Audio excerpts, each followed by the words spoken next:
Boa tarde a todos, aos que nos assistem através do Instagram. Atrasámos hoje um bocadinho o início desta conversa. Tivemos ocupadíssimos a fazer as studio visits durante toda a tarde. Foi um prazer, está a ser um prazer ter cá a Musa Paradisíaca, aqui na pessoa dos seus representantes e membros, o Miguel Ferrão e o Eduardo Guerra. Vieram hoje, a nosso convite, passar a tarde connosco, acompanhar as studio visits no estúdio da Rama, com as artistas que estão agora em residência. E vamos dar agora início a esta conversa. Agradeço imenso a vossa presença, de terem-se deslocado cá. Eu queria começar por fazer uma pequeníssima, breve introdução. Musa Paradisíaca é o nome de uma dupla formada pelos artistas Eduardo Guerra e Miguel Ferrão, ambos nascidos em 1986 em Lisboa e atualmente a trabalhar e a viver em Lisboa. A trabalhar coletivamente e colaborativamente desde 2010, certo?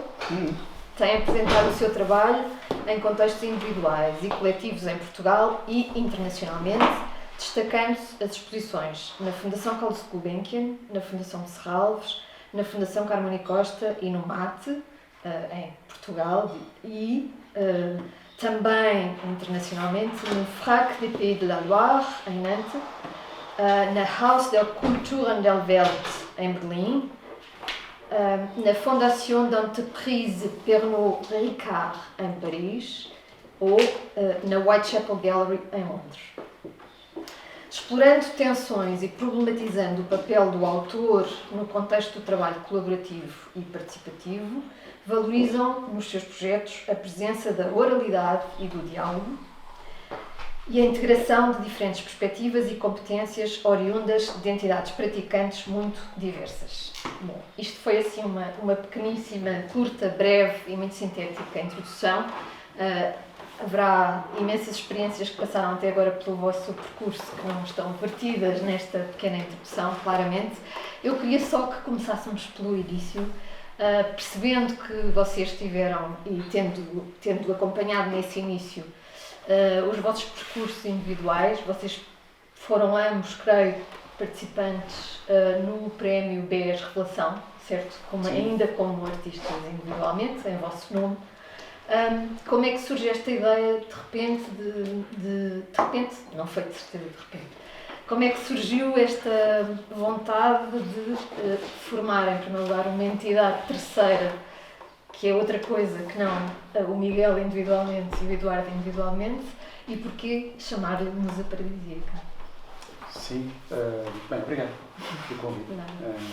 É muito bom estar aqui convosco, conhecer também melhor a Rama e perceber quais são as pessoas que cá estão neste momento, as que vêm a seguir. Foi uma boa forma de entrarmos também no projeto, que já acompanhávamos, mas que não tínhamos ainda a oportunidade de visitar.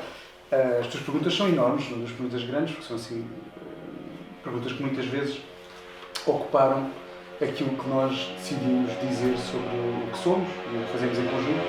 E, portanto, houve ao longo dos anos do nosso trabalho versões sobre essas duas respostas, ou potenciais respostas.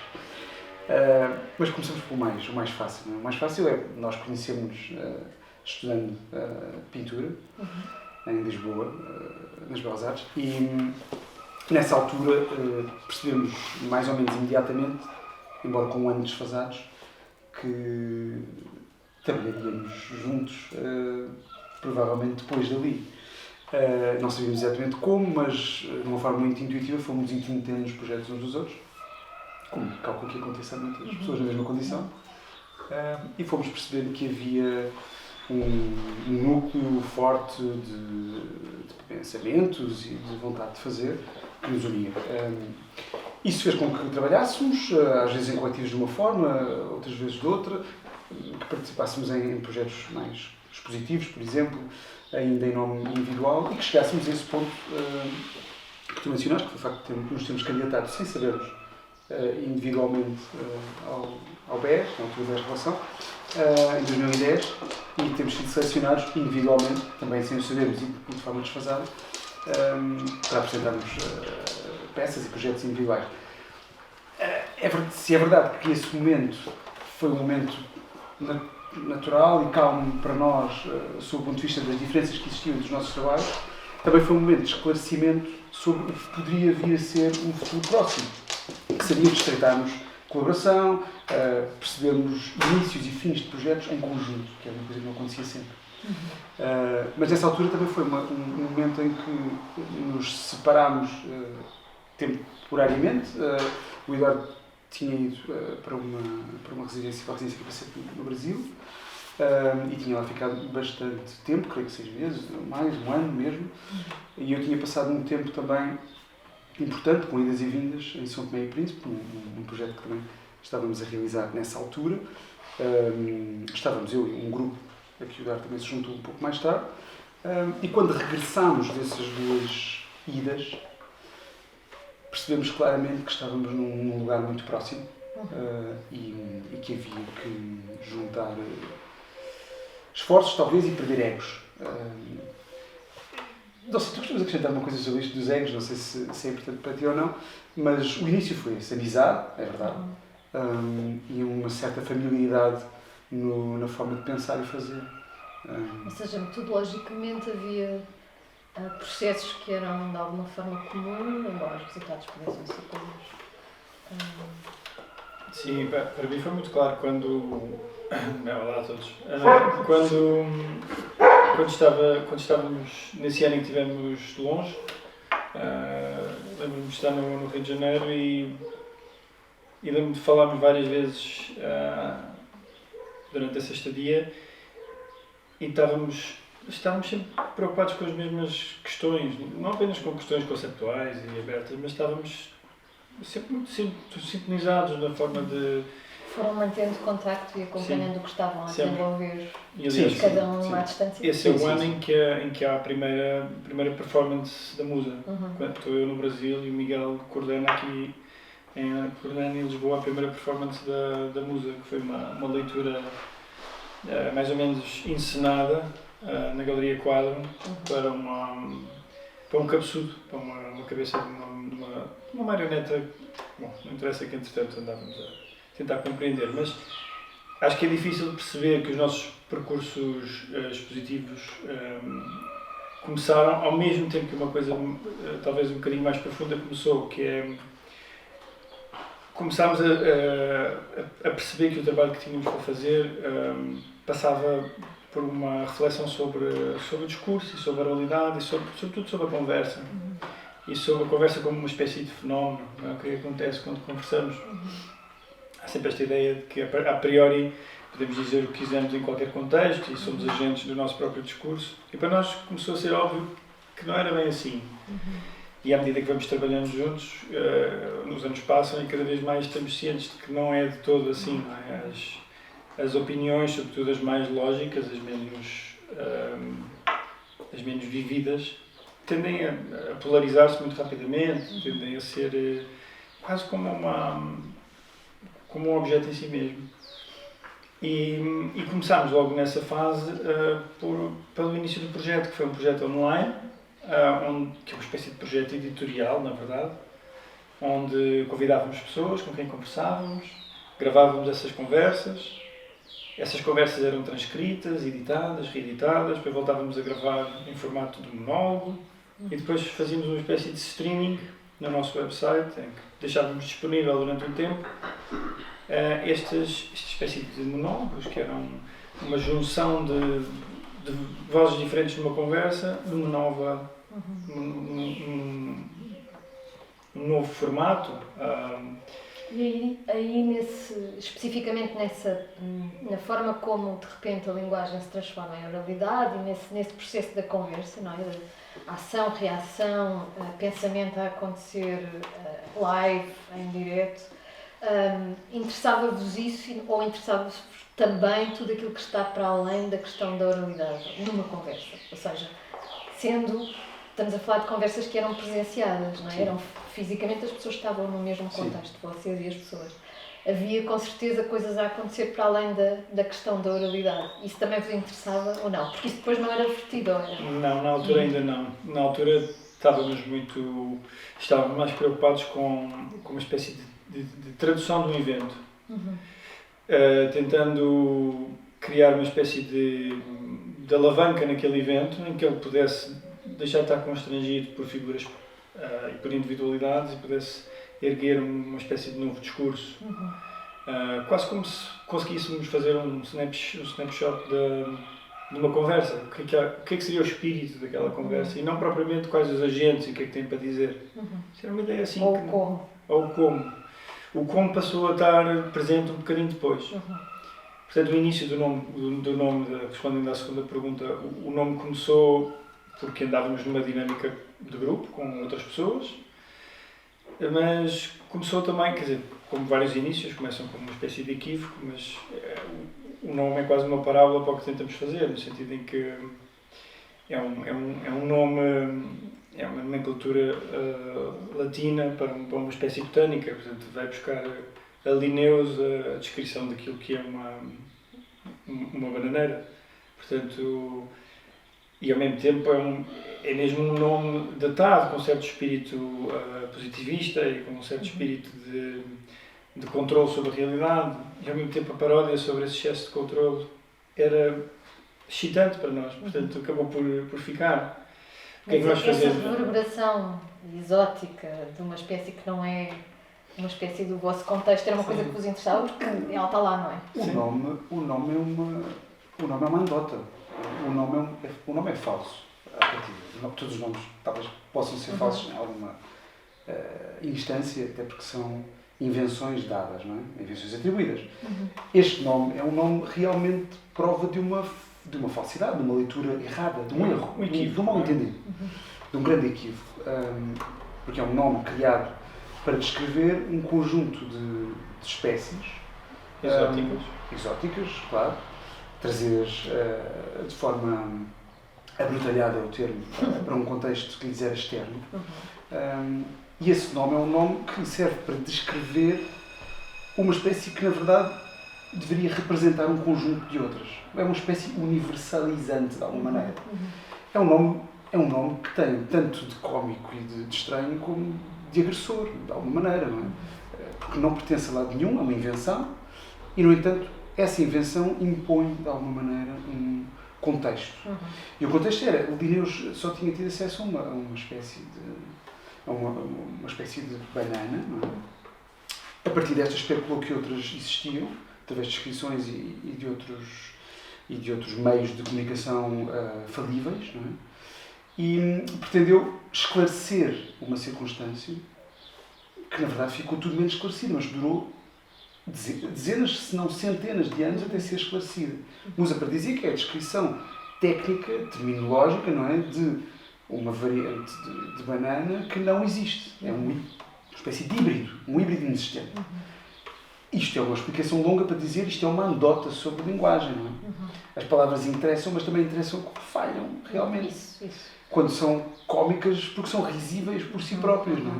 Quando são engrandecidas por corpos inexistentes com atitudes preponderantes que, na verdade, levam a lado nenhum. Levam à invenção temporária tomada como eterna. E supostamente permitem que haja um entendimento daquilo que está por trás dos nomes, quando na realidade que não existe. E que não existe. Portanto, musa paradisíaca à partida, em latim já é isso. Depois havia o resto, não é? Que era uma coisa que nos interessava, talvez ao século XIX português, não é? Que é, musa paradisíaca, dita em português, é exatamente igual, como eventualmente dita em latim. Temos aqui por perto alguém que nos poderia esclarecer sobre isso. Eu vinha com a esperança de poder ser esclarecido nesse sentido, mas isso gera outros equívocos, não é? Equívocos da linguagem escrita, não é? Acentuação, etc. Todas estas questões ridículas que nos levam muitas vezes a discutir pormenores que têm a ver com atenção, com escuta, com a vontade de estar integralmente presente em cada atitude, em cada ação, e que para nós eram importantes na altura como programa, eventualmente, como forma de estar, conjunto de valores. Portanto, mais do que as primeiras ações mais performativas ou até os primeiros podcasts, difusões que fizemos online, o nome foi o trabalho, não é? O nome é o trabalho. Por isso, sim, é uma história sobre o nome. Até porque esse nome, já não é? desde o início, contém-vos, de certa forma, a vocês lá dentro, mas contém uma série de outras entidades, de outras eventuais presenças. Sim, claro, é inevitável pensarmos na presença das musas, não é? E esta é uma delas. É inevitável pensar nas questões, obviamente, da indefinição de género, que o próprio nome tem, inevitavelmente também, embora na origem o nome tivesse uma definição de género particular, mas que se evita na oralidade, não é? E, por outro lado, claro, é um nome que também já tinha pertencido a outros, que não a nós. Para além de pertencer ou não a este potencial banana, sendo nós portadores dessa entidade banana, nem que seja temporariamente, já tinha pertencido a outros projetos, por exemplo, fomos descobrindo ao longo do tempo que é um nome usável por quem pensa, de alguma maneira, em construir a partir de ideias de diálogo. A hibridez é inevitável na história do nome, mas também é inevitável do futuro do nome. E isso interessava-nos, efetivamente. E trazer, abraçar de alguma maneira esse território, esse lugar da falha e do misunderstanding, do mal-entendido, era uma coisa que já estava presente de alguma forma no trabalho e que vocês decidiram que a partir desse momento ia ser absolutamente determinante para aquilo que iam fazer a seguir, embora, enfim. Sim, eu diria que sim. As estratégias depois, de alguma forma, foram aparecendo, ou os processos que foram aparecendo, mais ou menos estratégicos, para conseguir tentar perceber melhor isto, levaram sempre a consequências de maior hibridização, a consequências de maior diluição de identidade, de alguma maneira, e a consequências, que se calhar aquilo que nos interessava mais, que era o incontrolável, a não pertença, no nosso caso. E isso para nós talvez tenha sido, trabalhando a dois, a partir dessa altura... Falavas do ego, não é? Da questão. Sim, eu dizia sobre esse aspecto mesmo. Como é que a partir de certo momento se consegue, de alguma forma, desenvolver um terreno onde nada nos pertence. Mesmo que isto seja potencial, mesmo que isto tenha os seus limites, claro. Esse era o radicalismo potencial da coisa, naquele momento. E como é que vocês pensaram nessa altura que qualquer coisa que não nos pertence pudesse inscrever-se num contexto num contexto, enfim, cultural, que vive tanto dessa ideia do autor, que vive tanto dessa ideia de algo que é produzido por alguém com uma identidade muito clara e que é identificável e reconhecível, exatamente porque tem essa identidade. Portanto, como é que de repente esse jogo virado ao contrário, como é que vocês pensaram sobre isso no enquadramento cultural? Sim, nas artes visuais, nas instituições, na relação com... Sim, na altura já tínhamos alguma experiência do contexto do tecido assim, cultural português, mas não foi uma reação a esse contexto. O nosso trabalho não foi propriamente uma reação a esse contexto, já tem umas razões assim muito elementares para existir, por um lado, e é uma coisa que eu digo muitas vezes,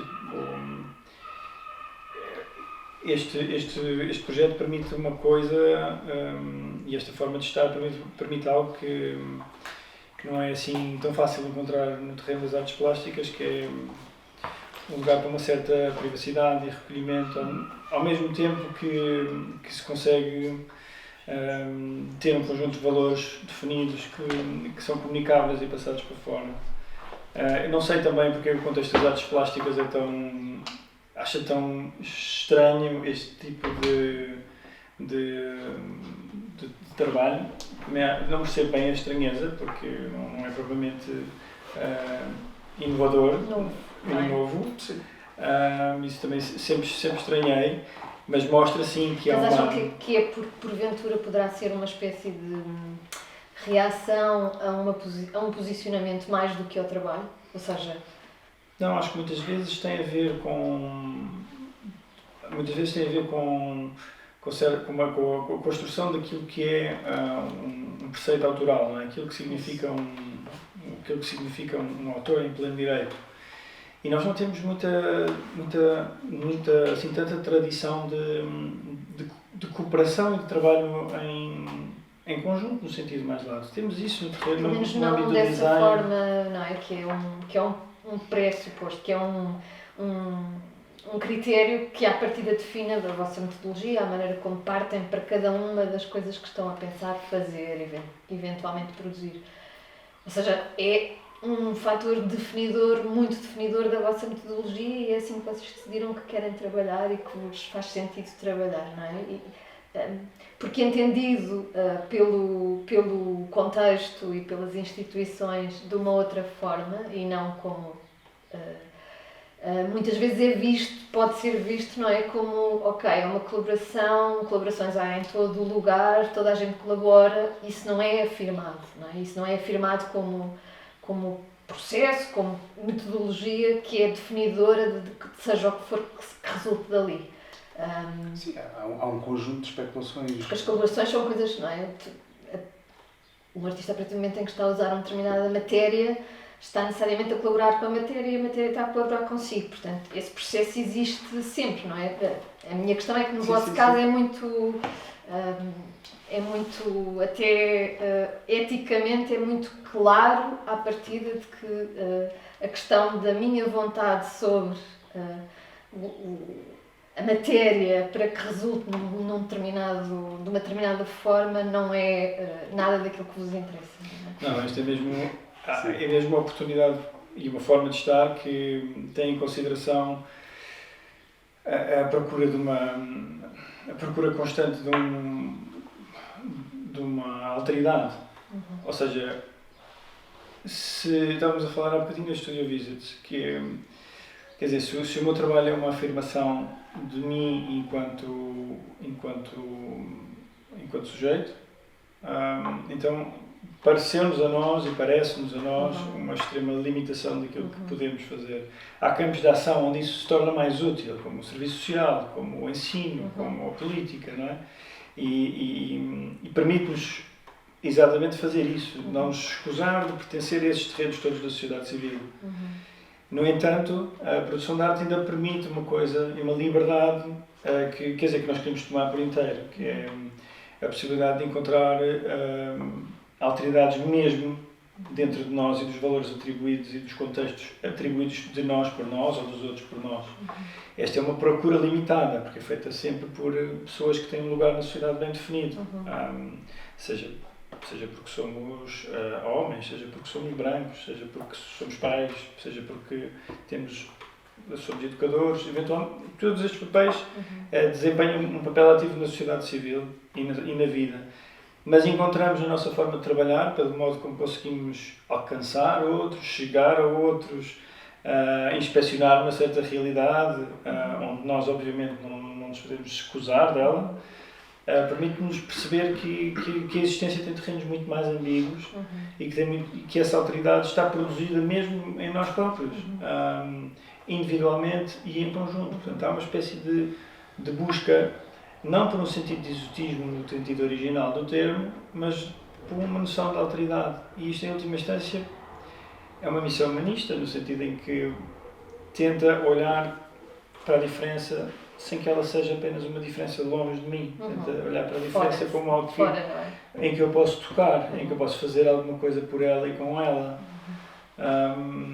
E isso tem-se tornado cada vez mais claro à medida que o tempo avança. Por um lado, porque participamos na sociedade civil de uma forma cada vez mais ativa e específica. Por outro, também percebemos a liberdade que o trabalho no contexto da arte contemporânea permite. E tentamos tirar o máximo proveito dessa liberdade para a compreensão das alteridades que existem no mundo e em nós próprios. Portanto, não é apenas uma indagação. E entre vós também, isso. Imagino. Sim, eu acho que naturalmente o trabalho para nós era conversacional e, portanto, tinha sempre essa presença de espírito de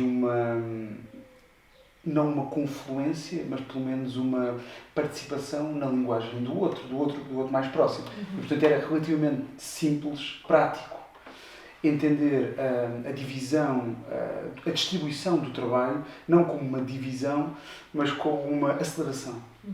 E para nós isso sempre foi bastante claro. Estarmos juntos a trabalhar acelerava.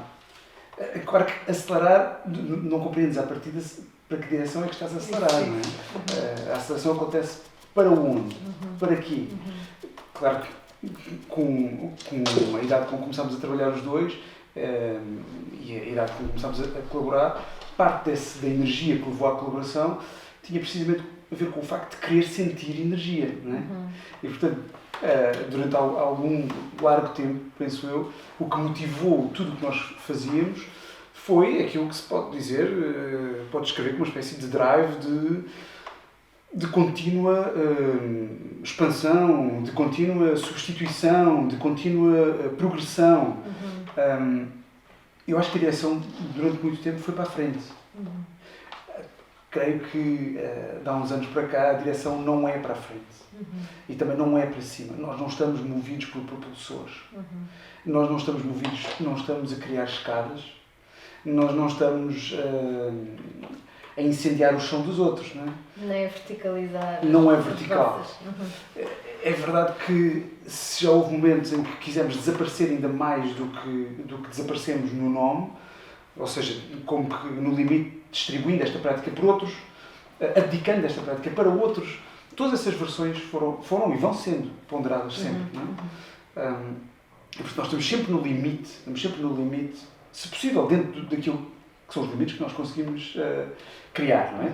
Que têm obviamente as nossas limitações e as limitações de tudo o resto que todos nós vivemos. Mas o limite é sempre o limite do desaparecimento, embora durante a presença e na presença ela seja, se possível, a máxima que se consegue. Coletiva, não coletiva, individual, hoje em dia não tenho bem a certeza se é uma questão coletiva. Por isso é que talvez a conversa sobre as entidades faça mais sentido hoje do que faria há 13 anos ou há 14 anos ou quando começámos a trabalhar. Não é? Agora essas entidades não precisam que nós as chamemos. Elas já lá estão. E portanto é difícil evitá-las.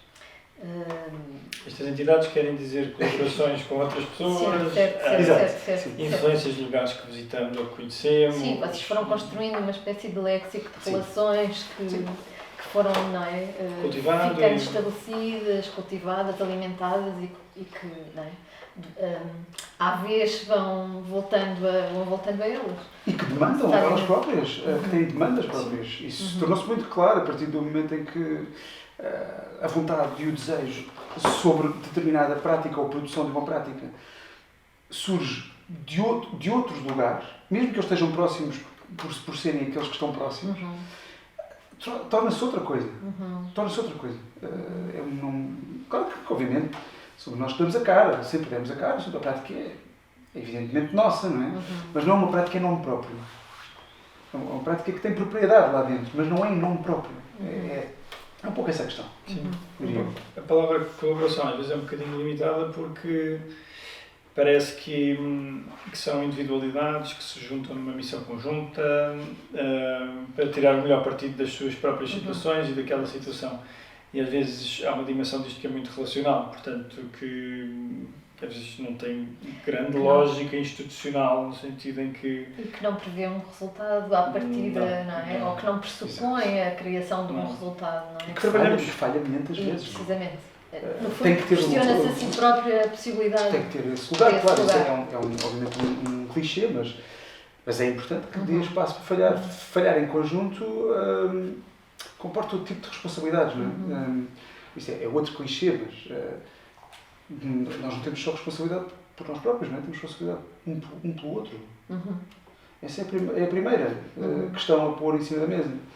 E isso cada vez é mais claro com as mudanças das nossas vidas que vão acontecendo.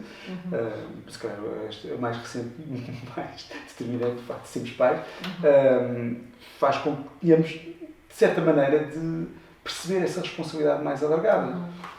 Agora, que isso não nos impeça de viver no extremo, no extremo possível, mas tenta-se. Isto é uma curiosidade, as vossas, há bocadinho falaste de privacidade e de conseguir, não é, criar uma espécie de autonomia privada em função daquilo que é a vida pública ou daquilo que é o momento.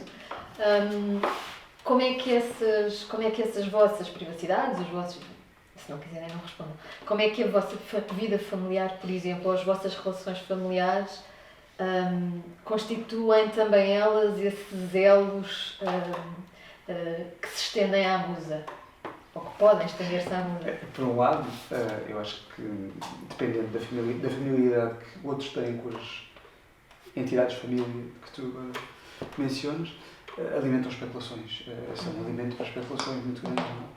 Há pessoas que são capazes de nos considerar grupos familiares, conjuntos indivisíveis, e isso é uma das especulações possíveis. A outra é a realidade, não é? Que é uma cumplicidade muito grande entre várias pessoas que já mudaram várias vezes de cara e de facto, não é? E que de alguma forma têm que crescer em conjunto. É isso. É isso que se passa em todas as dimensões, desde o que se pensa e se tenta fazer em conjunto até observar meramente. Isso é o que está talvez na raiz de uma certa amizade familiar, que é o que existe por aqui também, sim. Mas há várias famílias aqui metidas no meio. Além destas que estamos a falar, há outras mais imateriais, por exemplo, aquelas que têm mesmo a ver com convicções ou que têm a ver com influências claras que nós só descobrimos que tínhamos quando começámos a trabalhar em conjunto. Isso é uma das questões importantes, acho eu, e que são diferentes e que levam a direções diferentes do trabalho. Não tem só a ver com os nossos interesses, mas tem a ver realmente com a forma como fomos educados, por exemplo. Isso cada vez se manifesta de forma mais evidente. Embora nós continuemos a ser um conjunto supostamente indivisível, com uma identidade espalhada como uma entidade, cada vez mais ela afirma melhor os valores que nos compõem. Portanto, não é um espaço de dissolução, não tem sido. E as famílias várias ajudam nisso. Sim. Boa. Queria agora, já que enfim, estamos neste contexto de uma residência, nós falámos há bocadinho na viagem que fizemos para aqui para a Maceira, falámos da questão das residências e do facto de vocês terem tido essa experiência em residência numa série de contextos e agora estarem menos presentes ou isso estar a ser menos presente no vosso percurso. De que forma é que vocês abordaram esses processos da residência?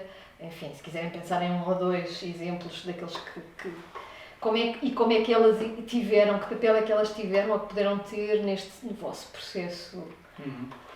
Quer dizer, nós ainda há 2 anos atrás... Estamos a falar na alteridade e aqui o caminho, o território para a alteridade está completamente... Não é? Sim. Há várias coisas importantes a dizer em relação às residências, pelo menos do nosso ponto de vista e da experiência que temos.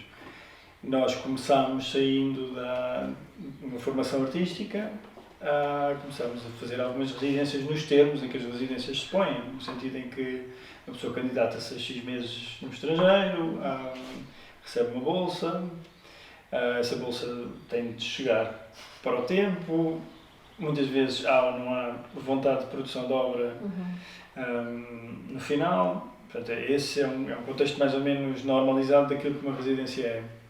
E depois houve ali, depois dessa experiência, sobretudo depois da experiência no Brasil, da experiência que tivemos em conjunto em São Tomé e Príncipe, porque foram mesmo diferentes. Uma coisa é ter uma bolsa da Fundação Carlos Gulbenkian para ir para São Paulo e para o Rio, sei lá, compreender, descobrir uma prática e perceber o que é está num terreno diferente. No contexto de um ateliê, com outros artistas internacionais, conhecer outros artistas internacionais e perceber também que o contexto é transversal, não é? E isso foi muito enriquecedor, mas também tem muitas limitações que reconhecemos hoje.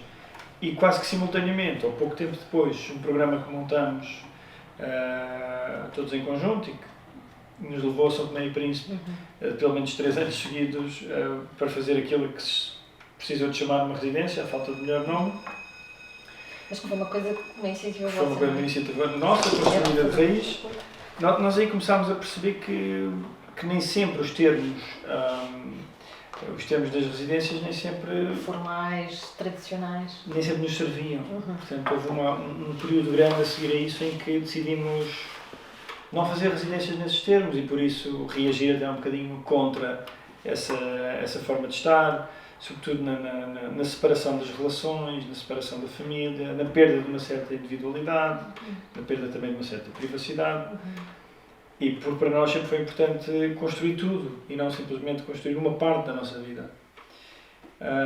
Mas dito isto e passando essa birra de certa altura, nós hoje em dia, quer dizer, ainda há 2 anos tivemos uma residência no Frac Pays de la Loire, coincidiu com um convite também para uma residência em Paris, quase no mesmo período.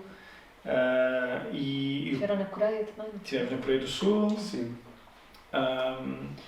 E de todas estas iniciativas que a partir daí nós começámos a abraçar, nós percebemos que uma das questões principais é dialogar, porque, ou negociar, dialogar no sentido em que as necessidades para todos os artistas não serão idênticas.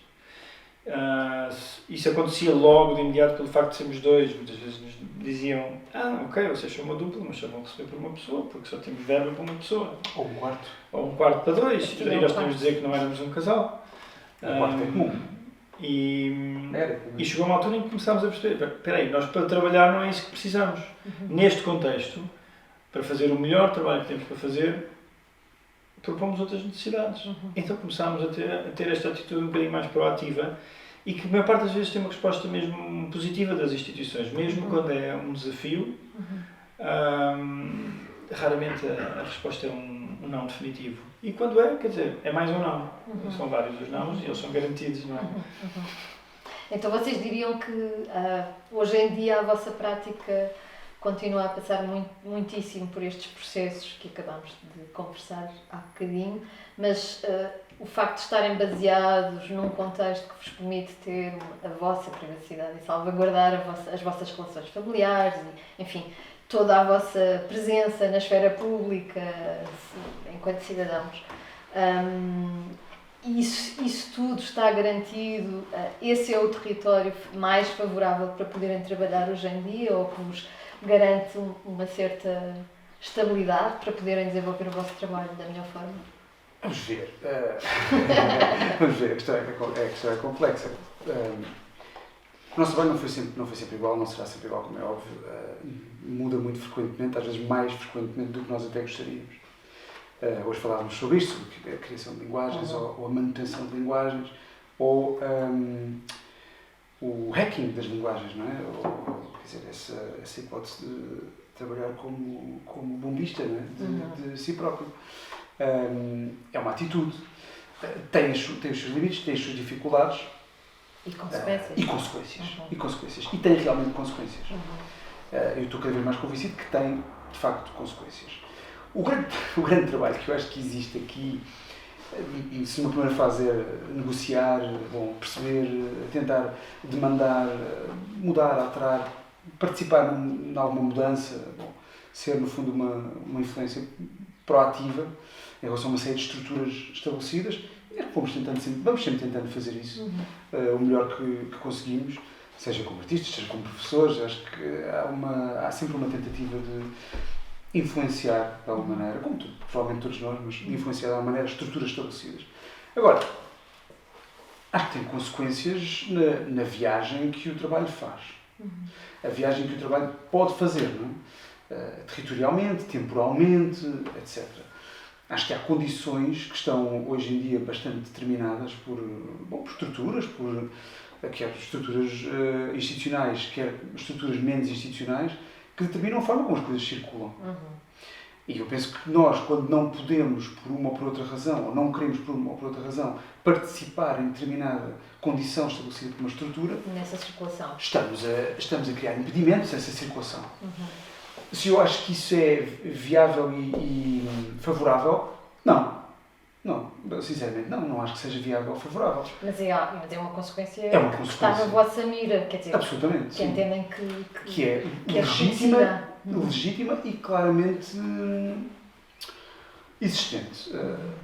Eu acho que muito do trabalho, como se faz, ou este trabalho que nós fazemos se faz de mais do que de expectativas de retorno, interesses que são potentes o suficiente para nos agarrar a eles durante largos períodos de tempo. E como isto se faz muito, este trabalho se faz muito por renovações contínuas, em loop, de coisas que ficaram lá atrás e continuaram a publicar, e parte também muitas vezes de encontros que são locais, sejam aqui na China ou debaixo d'água. Os encontros são sempre locais para nós, eles, mesmo que sejam com o passado ou com o futuro. Portanto, a questão da presença e dessa circulação imediata, contemporânea, em determinada esfera de sentido e de trabalho, eu acho que se faz da maneira que pode ser feita para nós, que é alimentar a prática para que ela possa continuar a existir. Se ela tiver que passar a existir dentro do copo amanhã, ou na maior sala possível, o que nós tentamos fazer é treinar-nos para que consigamos responder às duas situações. Da forma mais honesta que tenha isto parte muito de, claro, uma questão de sensibilidade e de atenção e escuta, isso é óbvio, mas também parte da adaptabilidade. É um pouco ninja. Exato. Sim, mas mesmo em relação às práticas também existe tal como as instituições precisam de estabilizar formatos para poderem ajudar a cultura, nomeadamente as artes visuais e as artes plásticas, eles fazem isso com um certo grau de rigidez e com um certo grau de atraso, no sentido de não estão cientes da contemporaneidade das práticas, sempre. E não podem estar, seria também Ou seja, há muito uma difícil. espécie de desfazamento. Há um delay. E, quer dizer, uma pessoa pode, e durante muito tempo tivemos a sensação de frustração no sentido em nós não estamos a corresponder às expectativas da forma como as práticas deveriam ser, e a nossa não é. E depois houve um momento em que percebemos, espera aí, isto é um bocadinho ao contrário. Aquilo que nós temos para fazer é de facto uma coisa que só nós podemos fazer. Pronto, e tem de ser feito. E quando nós conseguimos constatar isso com um certo paz de espírito, fazendo escolhas, a tarefa mudou um bocadinho de caminho. Portanto, quando nós sabemos exatamente o que temos de fazer, corremos atrás do que temos de fazer, não é? E eu acho que pode acontecer também a quem procura o mundo da arte, seja qual for a razão, mesmo, sei lá, início de percurso ou mesmo à frente do percurso. Para nós, o contexto das artes plásticas é excelente, mas não é suficiente. Pronto, essa sensação de que ele não nos chegou, não nos chegava. Apesar de conhecermos e de termos conhecido e de termos o privilégio de conhecer instituições incríveis e pessoas incríveis no contexto das artes plásticas, mas nós sempre quisemos outras coisas. Até porque o vosso trabalho também é muito atravessado, não é? Por campos disciplinares muito distintos, que se vão cruzando. Sim, para dar uma informação mais concreta, por exemplo, quando fomos convidados para fazer uma residência no ano de intercâmbio Portugal-França, e tinha sido proposta uma residência na Cité des Arts, em Paris. Nós tivemos de negociar a estadia, eu tinha acabado de ser pai, tinha recém-nascido em casa, e naquele projeto que queríamos fazer, o que nos interessava trabalhar naquela altura, e foi um ano muito intenso neste tipo de trabalho, era um projeto conversacional, foi uma espécie de momento em que voltámos ao início das nossas peças sonoras.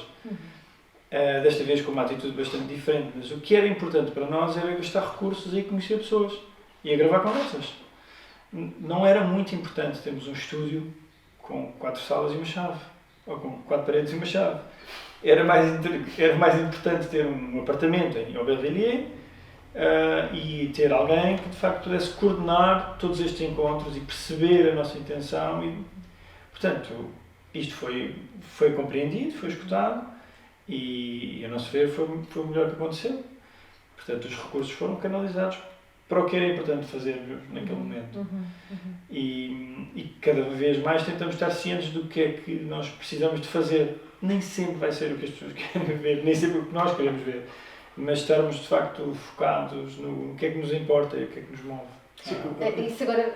Desculpa. É só uma coisa rápida, que é, eu acho que o maior custo de facto do trabalho que nós fazemos é a construção de territórios de confiança, o que nos possibilita viajar muito mais rapidamente e avançar por territórios que não conhecemos. E esse é o maior custo de todos. O custo não é nem material, nem de armazenamento, e estou a falar de custos que são de facto pesados para qualquer artista e para nós bastante, porque ao longo dos anos fomos produzindo muito. Claro. Muito que tínhamos começado com uma prática sonora de arquivo e que ela continua. Essa prática criou, à falta de melhor termo, excrescências importantes que se tornaram físicas. Mas o maior custo que nós temos, de facto, é conseguir, à distância do pouco tempo que normalmente existe para tudo isto e do pouco conhecimento prático de determinado território, não é? Seja ele aqui ao lado desta mesa ou a 3.000 km, é a criação dessa espécie de confiança. E, portanto, os custos estão aí, normalmente os gastos estão aí. É aí que gastamos a maior parte da energia. E às vezes isso talvez seja o mais complicado de perceber. Energia e tempo, não é? E tempo, sim. Essa ideia duracional que eu associo também muito aos vossos projetos, que não se esgota no momento em que eles são apresentados num contexto de uma exposição, mas que de alguma maneira aquilo é só uma sinalização de todo um processo que vem do momento em que vocês decidiram começar a prepará-lo, mas vem antes desse caminho de estabelecimento de relações. Eu agora estava a pensar justamente nessa dimensão de preparação e de que dimensão é que tem a questão projetual no vosso trabalho, no sentido em que vocês sabiam que queriam ir para Paris, fazer um determinado tipo desenvolver um determinado tipo de trabalho, que era isto, muito claramente.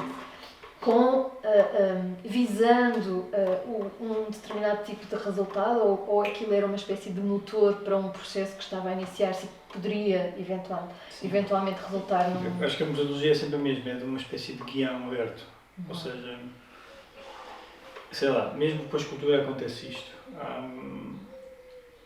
Um guião aberto, o que é? É uma intenção bem construída, no sentido em que há qualquer coisa que é de facto comum, seja por exemplo uma preocupação ontológica sobre o cuidado, que é experienciado de forma diferente entre nós os dois, ou uma experiência sobre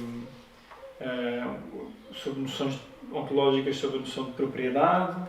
Muitas vezes são questões assim muito abstratas, até no sentido em que o que nós queremos é... Nem a abordagem a ela está definida, no fundo, não é? Nós queremos é compreender e alimentar este contexto, para perceber como é que diferentes contextos se relacionam com este.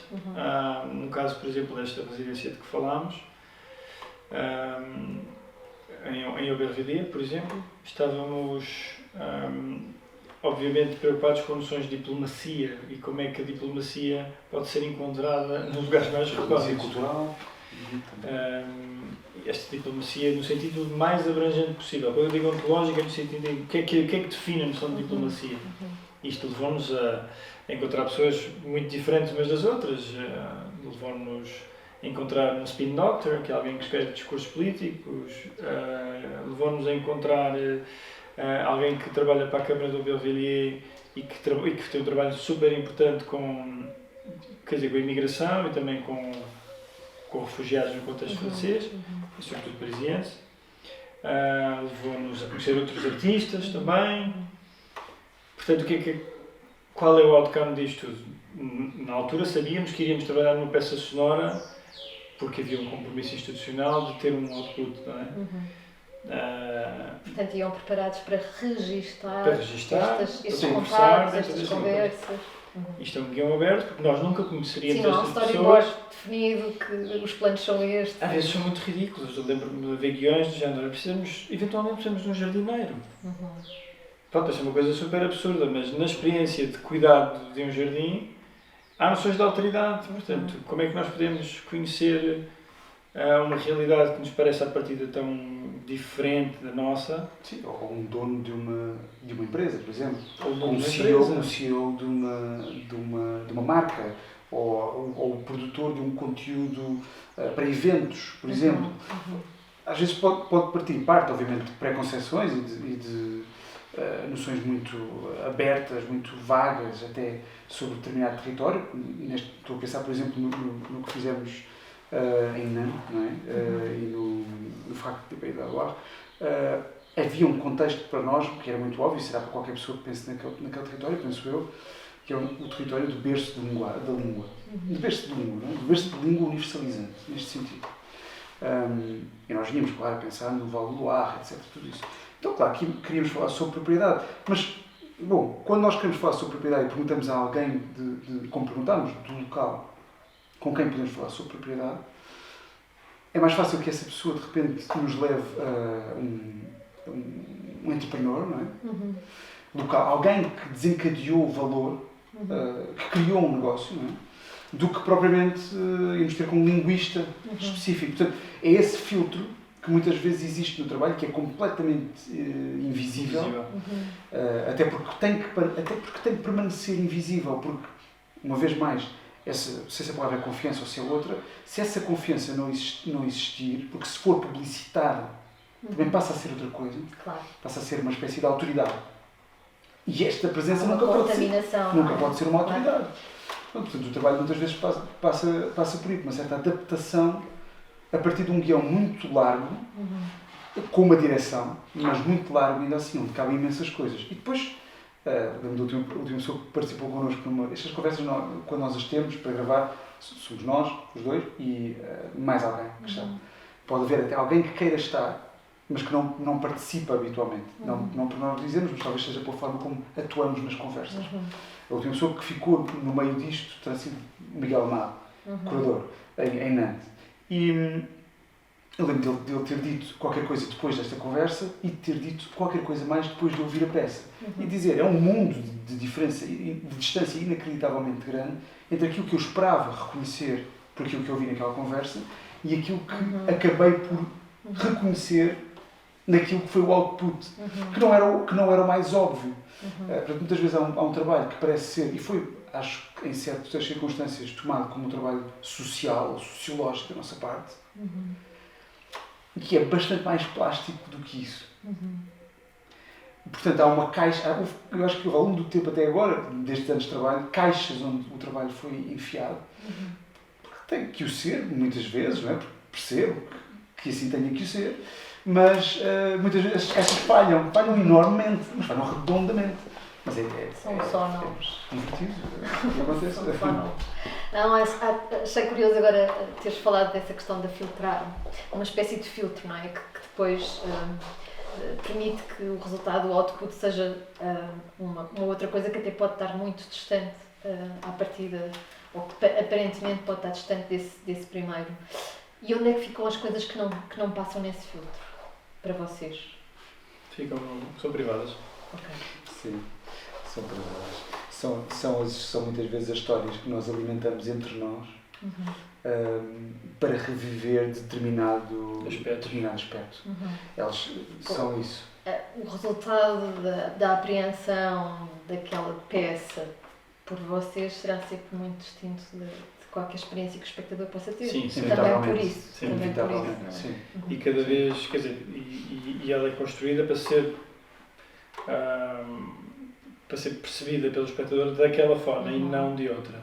Às vezes nos processos e nas metodologias criam-se expectativas não é? que não correspondem de todo ao Sim, acho que isso se vê muito bem, de uma forma muito clara, com a maneira como nós também fomos descrevendo o trabalho e em alturas em que falámos mais sobre ele como sendo uma relação com figuras tutelares, diria eu, exemplos claros, evidentes, vivenciados, como uma prova de vida, não é? No fundo é como fazer um eletrocardiograma. E muitas vezes nós temos essa necessidade. Esses exemplos vão ficando mais privados hoje. Vão mesmo ficando mais privados. Tenho a sensação que isso dá espaço a tudo.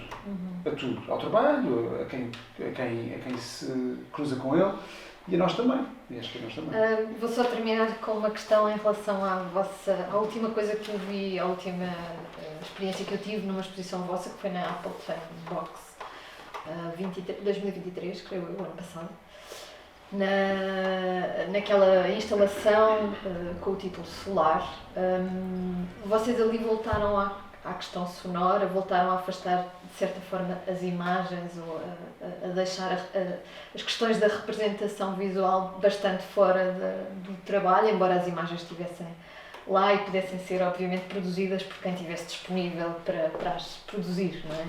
Mas tiveram essa necessidade, foi uma espécie de resultado do processo todo que só podia ser assim, porque eu sei que o projeto parte de uma outra experiência que vocês tiveram na Ria Formosa, certo? Sim.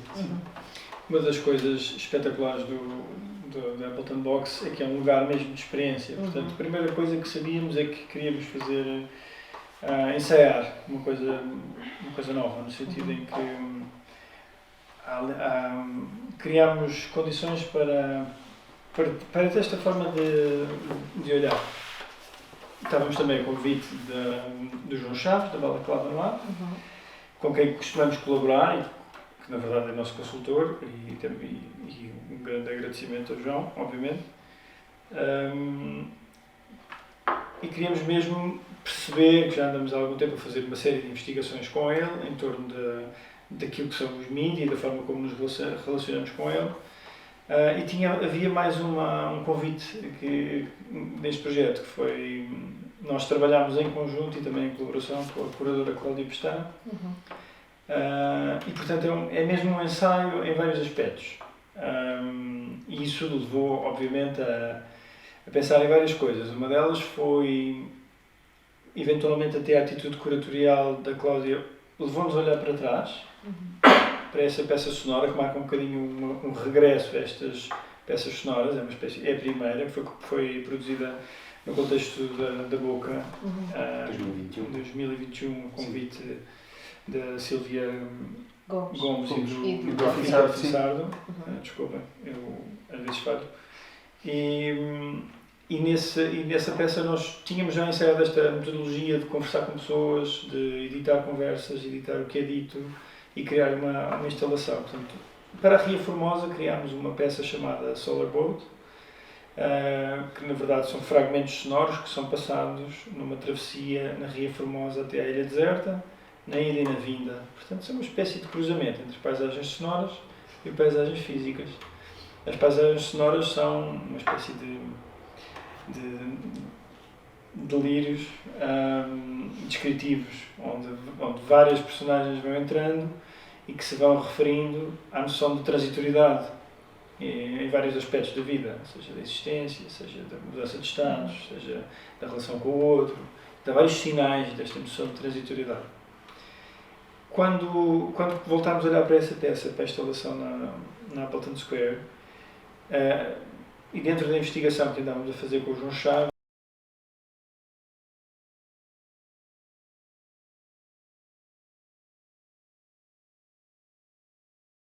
o que significa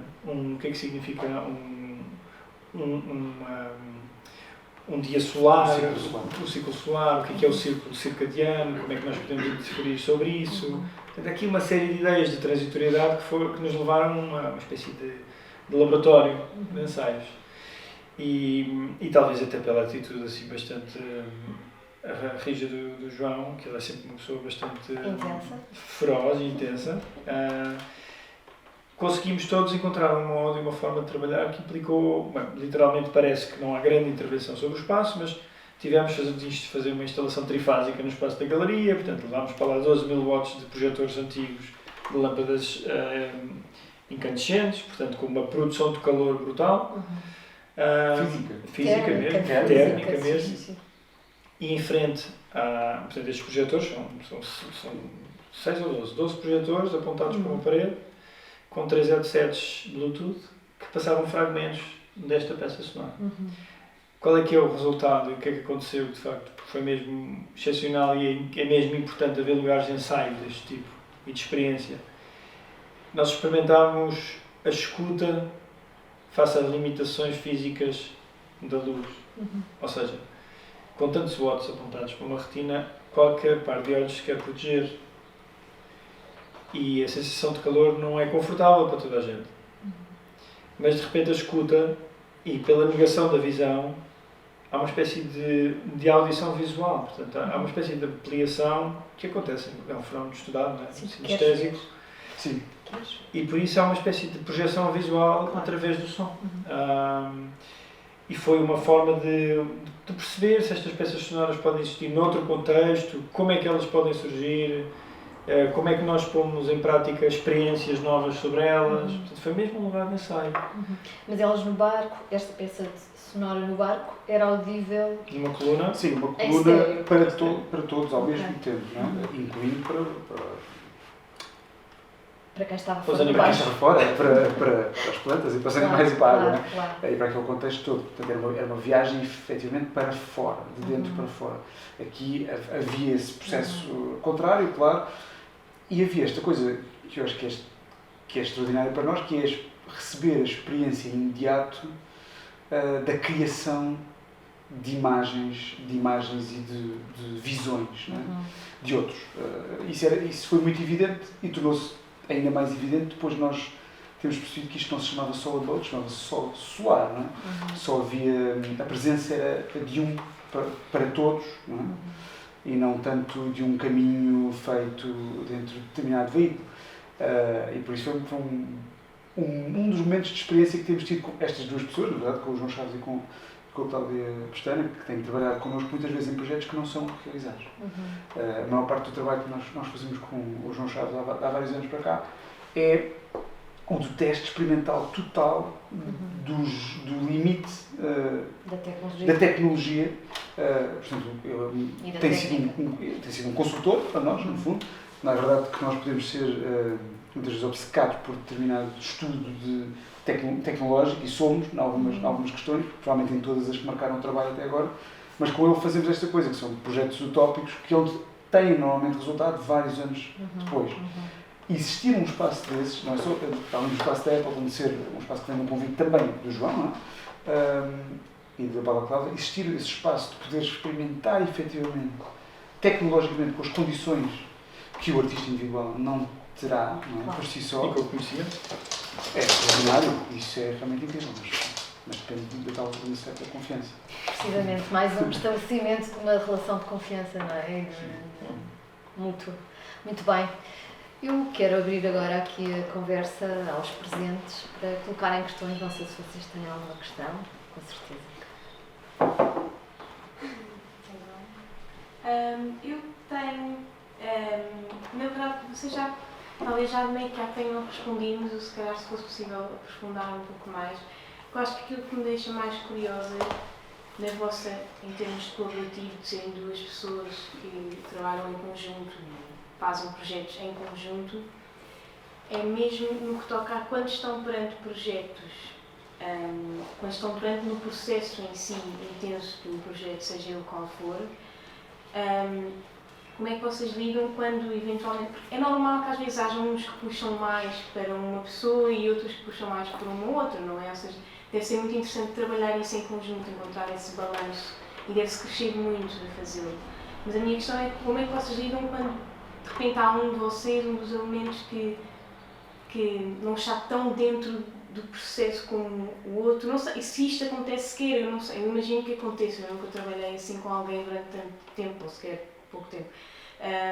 Mas como é que, em níveis psicológicos mesmo, em níveis pessoais, e mesmo com a outra pessoa, em níveis de relação também pessoal, como é que vocês lidam com isso, com esse desequilíbrio, mas que faz parte também do processo, não é? Mas eu não sei se me fiz explicar, Sim, desculpem. claro. Sim. Se fosse possível aprofundar um pouco, gostava Se calhar não mais se ouve bem a pergunta aqui online. Houve. Acho que sim. Então, acho que já há uma história de autoconhecimento e de conhecimento do outro, não é? Sim. nem sempre encontramos um lugar de maturidade como vamos encontrando ao longo do tempo. Portanto, sei lá, houve momentos de muita discussão e violência, houve momentos mesmo muito difíceis e duros, houve momentos mesmo de pôr as cartas na mesa, de dizer, olha, aqui são limites, estes são os limites, aqui estás confortável com isto.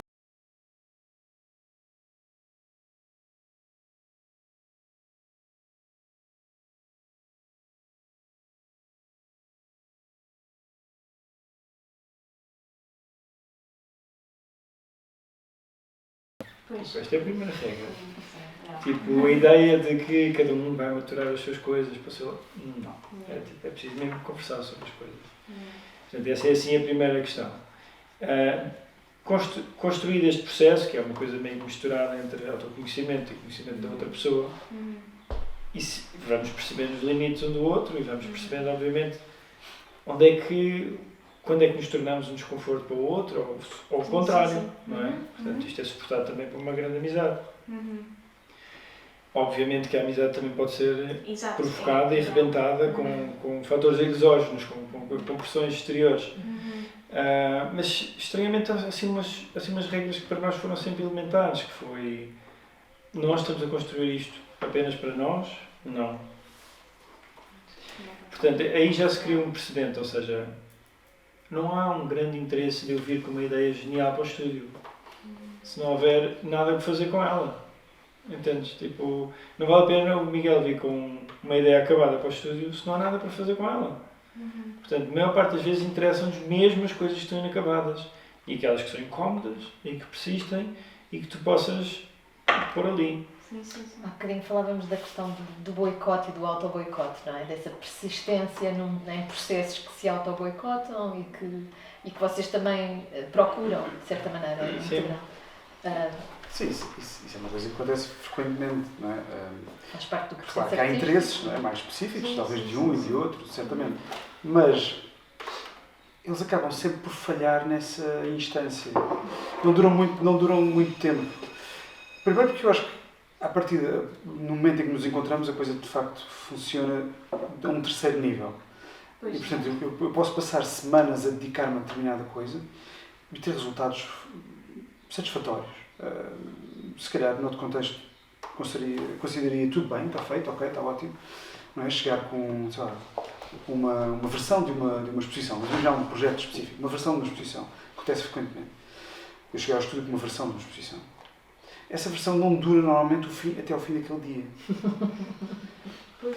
Passaremos a outra, mas é verdade que no dia seguinte ela provavelmente também não vai durar. Não sei se acontece com toda a gente, presumo com muita gente, mas nós chegamos a ter 10, 15, 20 versões de um projeto. Versões que nós consideramos válidas. Se fores com esta, tudo bem. Mas eu não me lembro de muitas situações em que dissemos assim: pronto, tu queres muito isso, então vai. Vamos com isso. Não me lembro de muito. Não é uma questão de desistência, nem é uma questão de persistência. Mas é negociação. Não me lembro de muitos momentos. Há negociação. Sim. A negociação não é feita na base de argumentos, não é uma questão de argumentos lógicos, que é porque muitas vezes acho que conseguimos pôr duas lógicas à vontade de trabalhar uma contra a outra, os dois, se quiséssemos. Se quiséssemos boicotar de facto o trabalho do outro, era possível estar meses, anos, até isto desaparecer. Isso é muito fácil, era o mais fácil de tudo. Não, há qualquer coisa que surge num certo momento, não é muito explicável, que é uma junção. Essa junção dá-se. E que não tem a ver só com uma soma de talentos ou de capacidades. Ou seja, tipo, sei lá, tipo, eu sou muito obcecado com estudar uma tecnologia até ao fim. O Miguel tem capacidades pictóricas, como estávamos a falar há bocado, tipo, incríveis. Nenhuma destas coisas é propriamente a coisa final, não é? Tipo, e o mais é irrelevante. São apenas tipo, coisas que estão no nosso toolkit, como saber matemática, ou como saber um bocado de física. E dá imenso jeito quando é para fazer. Quando é para fazer, porque o mais fácil para nós, eu acho que o mais fácil para nós não é propriamente o maior problema, não é? Nós podemos ter capacidades, claro, que podem ser utilizadas. Resolver problemas é relativamente simples. Problemas técnicos, etc. Informação é passível de ser adquirida. O que é mais difícil é a confluência. uma certa confluência. Que é uma negociação silenciosa, não é bem uma negociação não é preciso pagar juros, não é disto.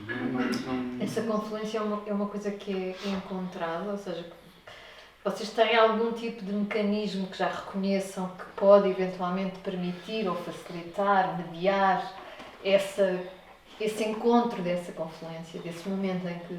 A resposta é terrivelmente banal, são sempre as mesmas. Visualizar, pôr as coisas cá fora, desenhar muito, aprender a, sei lá, fazer rendas. Só que diziam que um tem mais tendência para guardar e o outro tem mais tendência para desperdiçar ou deitar. O que é interessante é que isso alterna com o tempo. Pois.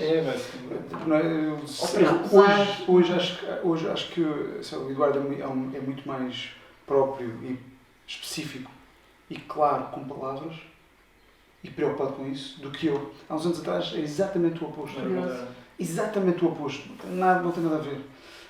E hoje em dia acho que o Eduardo faz muito mais vezes um polícia mau, polícia bom, polícia mau nas conversas, do que eu que faria há uns anos mais esse tipo de papel. Vai alternando.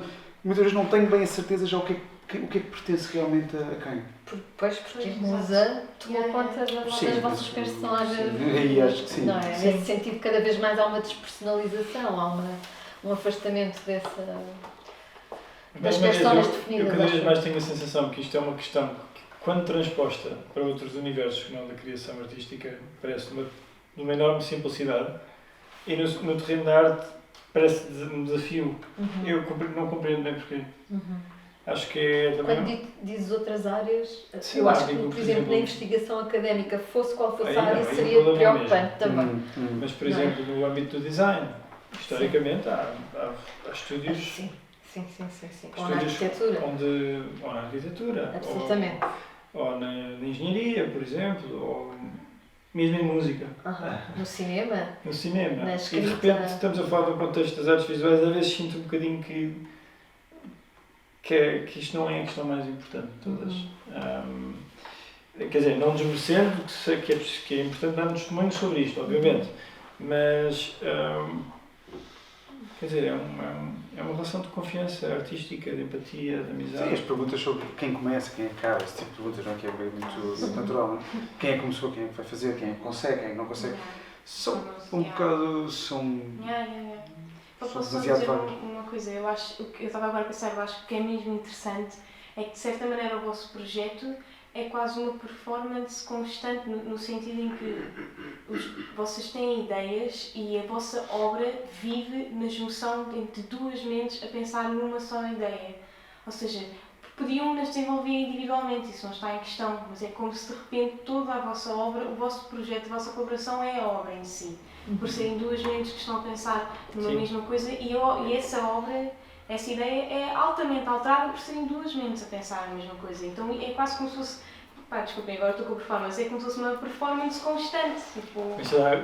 Agora conseguimos perceber nos últimos 10 anos que por trás de grandes figuras do desenvolvimento científico, ou político, ou histórico, tiveram sempre relações de enorme intensidade e outros protagonistas que não eram considerados nem tidos para o barulho na altura. Sim. Invisíveis, claro. Quer dizer, tiveram um mundo todo. Pois, exatamente. Sim, as identidades estão cheias de multiplicidades, pluralidades, não é? Polivocalidades, sim, cheias. São todos plurais, na verdade. Hoje em dia estamos um bocadinho mais permeáveis a esta ideia, mas esta ideia das capacidades de fazerem obra não é muito verdadeira. Acho que nós temos atitudes artísticas distintas, obviamente, mas essas atitudes nunca nos chegaram por si só. Portanto, encontramos momentos onde aquilo que pomos sobre a mesa nos devolve qualquer coisa. Fazemos sempre o teste da resistência, que é como pôr flores na mesa, ver quanto tempo é que elas sobrevivem, e se sobreviverem tempo suficiente, temos de trabalhar sobre elas. É um bocadinho esta a lógica. Obrigada. Mais alguma questão? Não? Muito bem. Safira? Que posso perguntar-vos só para terminar, estão neste momento, vocês devem, imagino que estejam, enfim, ao mesmo tempo que estão permanentemente a ter outras atividades letivas, vida privada, etc., tem estes encontros no ateliê, falávamos há bocadinho, não é? Há momentos especificamente em que fazem questão de estar os dois no ateliê. Estão a trabalhar especificamente, têm algum projeto agora? Imagino que estejam sempre em vários e que os que já aparentemente estão fechados possam de vez em quando, qual fantasmas, voltar a aparecer. Mas agora achamos que estamos em 2 projetos, não é? Achamos que estamos. Sim, há coisas a decorrer neste momento. Desde há 2 anos para cá há um projeto mais longo que nós temos construído e que tem a ver com filmagens, com imagens captadas por outros que nos chegam a partir de dispositivos que nós entregamos e distribuímos. Portanto, isso é um projeto que está dedicado a esta ideia de ponto de vista. Olhar. Que tem mesmo a ver com dádiva da privacidade. E isso tem decorrido a partir primeiro de pessoas que nos eram mais próximas e agora mais recentemente, no último ano, de pessoas que já não nos são próximas sequer. Isso é um lugar que está mais ou menos entre uma certa abordagem ao cuidar, que ao mesmo tempo também destrói. Portanto, há aqui uma espécie de contradição grande em tarefas de privilégio que só podem ser feitas por determinadas pessoas. E nós estamos a receber algumas dessas imagens, todas elas muito banais dentro das tarefas de quem nos faz chegar as imagens, mas todas elas carregadas de alguma honestidade e violência. Há alguma violência nestes atos que nos estão a chegar. São muito diretas. Isso tem sido uma coisa que nos tem ocupado e que nos está a fazer construir um objeto grande, talvez interminável, não sei, a partir desta junção de imagens particularmente vividas por alguém particular. Não é? Isso é uma das coisas que temos vindo a fazer. O que implica trabalhar com enfermeira, por exemplo. Exato. Tipo, estar a trabalhar também ao mesmo tempo com uma veterinária. E estamos sempre interessados, acho que neste momento por várias razões, obviamente, a parentalidade deve ter despertado também este interesse, que é esta noção de cuidado, onde é que o cuidado se torna, onde a perpetuação de um determinado cuidado pode ser destrutivo. Portanto, é um lugar meio ambivalente que... Overcaring. Isso é uma questão da parentalidade consciente. Obviamente, não é? Sim. E acontecemos aos dois à mesma altura. Portanto, começámos a trabalhar nisto um bocadinho antes e neste momento estamos completamente imersos neste pré-guião, nesta ideia de... E está-nos a levar a trabalhar em vídeo, desta maneira, com óculos POV, com câmaras embutidas. Portanto, literalmente enviamos óculos pela caixa de correio e recebemos óculos com imagens. Estamos a trabalhar com fotografia pela primeira vez e com um trabalho talvez mais fotográfico e de fotomontagem, que é estranhíssimo porque na verdade nunca lidámos com isto desta maneira. Embora haja alguma documentação do vosso trabalho que passe pela Polaroid, acho eu, ou sim, pelo menos... mas não tem nada a ver com o que está a acontecer agora. Não, é mesmo uma atitude diferente. É uma maneira talvez que nós nunca tínhamos, acho que nunca fizemos nada assim, pegar na câmara desta maneira. Estamos a fotografar muito diariamente em estúdio com um fotógrafo, na rua, em viagem. Portanto, estamos a fotografar imenso. Sim, é um projeto que vive um pouco da hiper-espetacularização do objeto único, não é? A ideia de um objeto maximizado na sua individualidade. Como é que podemos vê-lo da melhor forma? O mais honesta possível. A melhor forma de ver um objeto. E uma outra visão que é uma visão mais imediata, mais rápida e que se prende mais no cotidiano, na atenção direta das coisas, daquilo que se passa à volta. São dois contrastes muito grandes, nós estamos a trabalhar nas duas coisas ao mesmo tempo e está a criar umas fotomontagens, no fundo, novas. E depois há uma linha... E ao mesmo tempo estamos aí, este trabalho todo está a ligar-se à indústria da publicidade, portanto estamos a trabalhar com pessoas que trabalham imagens industrialmente, portanto, que produzem imagens em Maiores escala, formatos. suportes diferentes. Portanto, estamos também a entrar num novo terreno tecnológico, portanto, onde o valor da imagem também é diferente, a imagem é mais pobre, a velocidade é mais relevante, os mecanismos de produção são... Portanto, parece que... Mas numa lógica mais comunicacional, nesse sentido em que um ponto de vista sobre o objeto tem que revelar tudo aquilo que é necessário sobre o objeto. Nessa lógica. Não, é mais confuso do que isso, diria eu. Não tem tanto a ver com esclarecer sobre o objeto, mas tornar, isso se calhar é evidente que vem da escultura também, ainda não sei a escultura, mas tornar as suas qualidades o mais puxadas possível. Não puxadas, quando digo, é potentes, terem potência. Sim, potência nesse sentido, sim, acho que sim. Mas estamos a falar de objetos dotados de alguma banalidade, não é? Ou de muita banalidade. Muitos deles para nós pessoais, isso também é talvez novo. E esta coisa também em relação à fotografia, que é um bocadinho diferente da escultura, porque parece que a fotografia transforma-se em informação muito rapidamente, não é? E cria uma espécie de polarização da...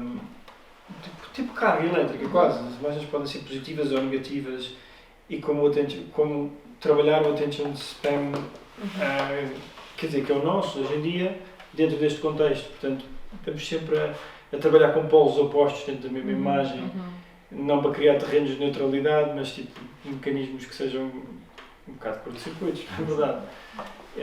Mas deixa-me só dizer isto, porque eu acho que para além disto estamos aqui a dizer, e destas estratégias, etc., projetos em que estamos envolvidos, eu acho que há uma mudança no trabalho. Eu pelo menos vejo assim, nos últimos tempos, e que tem mais a ver com uma implantação mais específica onde nós estamos. Que não é que não existisse, creio eu, não estou a defendê-la, mas não é que não existisse noutra forma de fazer, mais poética, mais, eventualmente mais, sei lá, desgarrada de uma consciência sobre referentes atuais. Eu acho que neste momento nós estamos mais claros nessa referenciação. No atual, no agora, nisto daqui. Estamos, não é? Nisto daqui, o aqui sendo, o aqui pode ser diferente, claro, consoante o momento em que estamos, mas do aqui, de estarmos aqui. Acho que essa é uma diferença no trabalho. Acho que tivemos vários anos a trabalhar naquilo que para muitas pessoas terá sido uma espécie de conjunto de private jokes, não é? Eu não vejo assim, mas acredito que possa ser visto assim. E neste momento acho que estamos aqui, por isso, voltando à pergunta sobre sair mais, sair menos, torna-se mais óbvio porque é que saímos menos agora. Não sei quais são as razões, mas são várias, certamente, entre família, atividades, trabalho e outras formas de ser, mas também de uma ontologia diferente. Mas nessa conexão com, quando falam do agora, nessa conexão com o tempo e com o espaço e com o contexto. Há bocadinho, não é? Sim. Não sei se vos dá a todos esta sensação, mas há toda uma linguagem. Nós vivemos em Lisboa, trabalhamos em Lisboa, vivemos o espectro da cidade quase que num todo, não apenas no eixo vertical até ao rio, mas também horizontal. E é uma cidade que tem muita coisa para ser pensada e discutida e estranhamente isto começou a tornar-se mais relevante e mais presente do que no passado. Muito bem. Fico curiosa para... Também acho. Também vocês. Ótimo. Resta-me agradecer-vos mais uma vez. Foi uma ótima conversa. Agradecer também aos presentes. E, enfim, próximo mês voltaremos com outro convidado ou convidada. Ainda não sabemos exatamente quem será. Anunciaremos em breve. Obrigada. Até a próxima. Obrigado. Obrigada. Até à próxima.